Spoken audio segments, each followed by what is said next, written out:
Salut à tous! Vous avez été vraiment nombreux à me le demander, alors aujourd'hui on va voir ensemble la chute escalier. Action, c'est parti! Tout d'abord, comme je vous l'avais expliqué dans la vidéo de la chute américaine que vous pouvez voir ici si vous ne l'avez pas vu, on va utiliser des protections pour le corps. Donc je vais vous montrer ici lesquelles on doit utiliser pour la chute escalier. On va tout d'abord forcément utiliser la plaque dorsale. Si votre plaque dorsale ne descend pas jusqu'au lombaire, on utilisera une ceinture lombaire.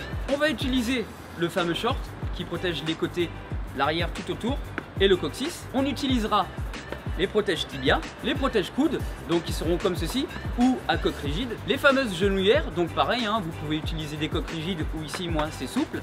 Pour la chute escalier, ce sera suffisant du souple. Ici, ce sera par exemple pour vous protéger, donc soit les avant-bras ou d'autres endroits, parce qu'il y aura des zones qui ne seront pas forcément protégées. Donc vous pouvez les utiliser pour protéger toutes les zones non protégées. Donc on peut utiliser ces choses-là, des moins grandes, qui permettront de protéger les malléoles à cet endroit-là, parce que ça va vraiment taper. Donc on les mettra dans les chaussettes et on protégera nos malléoles. Si vous avez des petites plaquettes comme ça, donc en mousse, vous les mettrez encore une fois dans les zones sensibles qui ne sont pas encore protégées par les protections. Et vous pouvez aussi utiliser cette protection intégrale, comme ça vous aurez aussi les épaules de protéger.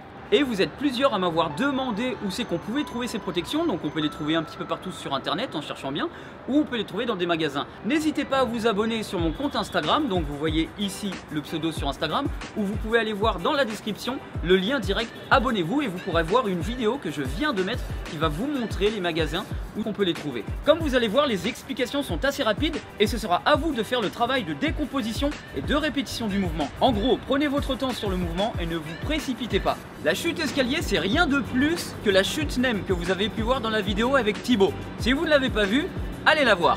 Donc je vous montre le mouvement de la chute nem comme on avait pu faire. On saute et on roule. Donc là, j'ai fait le mouvement intégral de la chute nem. Vous n'avez pas forcément besoin de faire le saut. Vous allez vous mettre simplement au sol. On est comme ceci et on utilise les mains pour attraper le sol, donc pour protéger le visage aussi. Et les jambes aussi vont avoir une petite chorégraphie, on va dire. On est comme ceci, je mets ma main, mon bras aussi, ma jambe droite va passer par ici, la deuxième main se pose, et ainsi de suite. La jambe gauche va se poser, le bras gauche va se poser, la jambe droite se pose, et après c'est la main droite. C'est comme ça tout le long du mouvement. Vous allez répéter plusieurs fois, comme d'habitude, le mouvement de la chute nem sur le sol. Vous allez essayer vraiment de vous familiariser avec cette petite chorégraphie, avec protection visage, positionner les jambes comme il faut au bon moment et au bon endroit. Et après, on va passer aux escaliers, donc on va la lancer dans les escaliers. Donc encore une fois, allez-y progressivement, faites attention et on va y aller tranquillement. Donc je commence le dos sur cette marche. J'ai mon pied sur la marche d'en dessous. Ça, c'est vraiment le début de mon mouvement. C'est là qu'on va commencer la boucle. Je vais positionner mon bras gauche sur la même marche que mon pied gauche. Boum, je me pose. C'est bon, je suis sur la marche. Tout est ok. Maintenant, je vais envoyer mon pied droit et ma main droite quasi en même temps sur la marche d'après. Le pied un peu avant, la main. Je suis posé. C'est bon. Maintenant, on va aller poser le dos. Je suis ici, progressivement, encore une fois. Ouf. Je pose mon dos sans trop être violent et là on réentame la boucle. Si on est trop au bord, pour le moment hein, dans l'apprentissage, on va se coller sur la marche. Je relance ma boucle, jambe gauche, bras gauche, jambe droite, main droite et on recommence sur le dos. Jambe gauche, bras gauche, main droite, pied droit. Et on a fait notre chute au ralenti. On revient au point de départ parce que maintenant je vais vous la lancer. Donc voilà, de manière vraiment académique comme ça, sans balancer un saut ou quoi que ce soit. C'est pour vous montrer ce que ça donne en vitesse réelle. Donc on est comme ceci et c'est parti. Voilà. Le mouvement est réussi.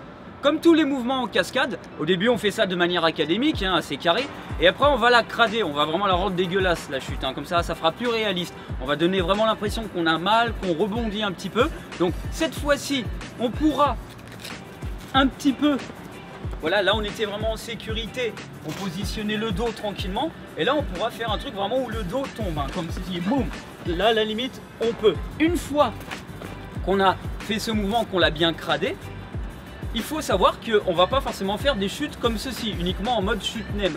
On pourra aussi avoir des chutes qui seront plus en mode roulade, donc on sera comme ceci, on sera vraiment, voilà, quelque chose de plus crade, de moins codifié chute nem. On a plusieurs possibilités. On peut aussi le faire en arrière, on peut le faire de 1000 manières selon ce qu'on nous demande et selon ce qu'on a envie de faire. Petit élément important et même très important, dans toutes les cascades, il faut expulser l'air des poumons. Voilà, il ne faut pas être comme ça serré en apnée et retenir les coups. Non, non, au contraire, il faut relâcher, il faut expulser l'air, sinon on va avoir mal aux poumons et à l'intérieur. Donc voilà, c'est mieux vraiment d'expulser l'air. Et c'est pour ça que tant qu'à faire, jouez la comédie, faites le le fait de crier comme ça va vous permettre vraiment d'expulser l'air. Encore une fois, n'hésitez pas à travailler progressivement, lentement. Regardez chaque mouvement, chaque position, sécurisez votre tête parce que c'est le plus important. Mettez les protections adéquates, tapez comme ça sur vous pour voir si vous êtes protégé à tous les niveaux. Si vous sentez quelque chose qui n'est pas très protégé, protégez-le. Mettez une chaussette, mettez pour l'instant ce que vous voulez, mais je vous conseille encore une fois vraiment de prendre des protections professionnelles. Bon, et bien j'espère que cette vidéo vous a plu, n'hésitez pas à la partager, mettez un pouce bleu, mettez des commentaires dans la vidéo pour poser vos questions et surtout abonnez-vous à la chaîne si ce n'est déjà fait. Encore une fois, je vous rappelle que j'ai fait une petite vidéo sur Instagram, donc n'hésitez pas à vous abonner à mon Instagram et à aller regarder la vidéo pour vous expliquer comment et où trouver les protections pour le corps. A bientôt les amis!